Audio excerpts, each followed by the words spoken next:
पेश है भारत के स्वाधीनता संघर्ष की सबसे बहादुर हस्तियों में से एक नेताजी की जीवन की झलक।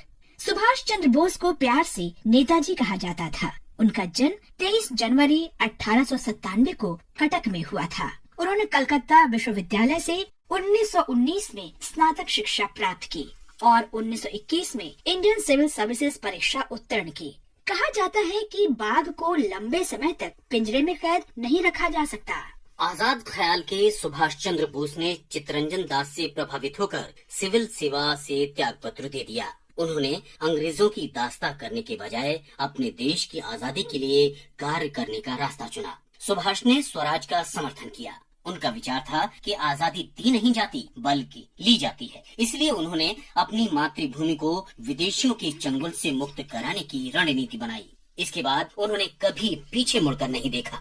1939 में दूसरा विश्व युद्ध शुरू होने के बाद नेताजी ने जन आंदोलन शुरू किया। इसके तहत उन्होंने देश भर के लोगों को एकजुट करना शुरू कर दिया। सुभाष की अपील पर लोगों ने जबरदस्त उत्साह दिखाया, इसलिए अंग्रेजों ने उन्हें तुरंत गिरफ्तार कर लिया। बोस घर में नजरबंद कर दिए गए। इस दौरान उन्होंने नाटकीय ढंग से वहां से निकलने की योजना बनाई। उन्होंने दाढ़ी बढ़ा ली ताकि अंग्रेज उन्हें पहचान न सके और वे पठान के वेश में घर से निकल गए। 19 जनवरी 1941 की रात बोस पहले बिहार गए। वहां से पेशावर के रास्ते काबुल, मॉस्को और रोम होते हुए आखिरकार जर्मनी पहुंचे। जर्मनी में उनकी मुलाकात हिटलर से हुई। उन्होंने बर्लिन में फ्री इंडिया सेंटर की स्थापना की और आजाद हिंद रेडियो की शुरुआत की। बोस 1943 में दक्षिण पूर्व एशिया के लिए निकल गए और आजादी का संघर्ष जारी रखा।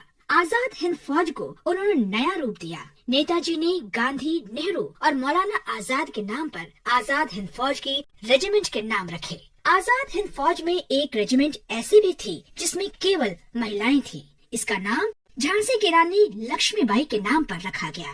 नेताजी के नेतृत्व में आजाद हिंद फौज में युद्धबंदी और हजारों आम नागरिक शामिल हुए। बोस जापानी सेना की सहायता से ब्रिटिश साम्राज्य से लड़कर भारत को आजाद कराना चाहते थे। जब ब्रिटिश सेना ने मलय प्रायद्वीप पर कब्जा कर लिया तो बोस ने समर्पण न करने का फैसला किया और सोवियत संघ के समर्थन के साथ मंचूरिया से लड़ाई जारी रखने की योजना बनाई। मंचूरिया जाते समय ही उनका विमान दुर्घटनाग्रस्त हो गया।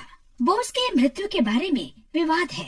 माना जाता है कि नेताजी का अंतिम संस्कार किया गया और उनकी अस्थियां टोक्यो के रेकोजी मंदिर में रखी गयी।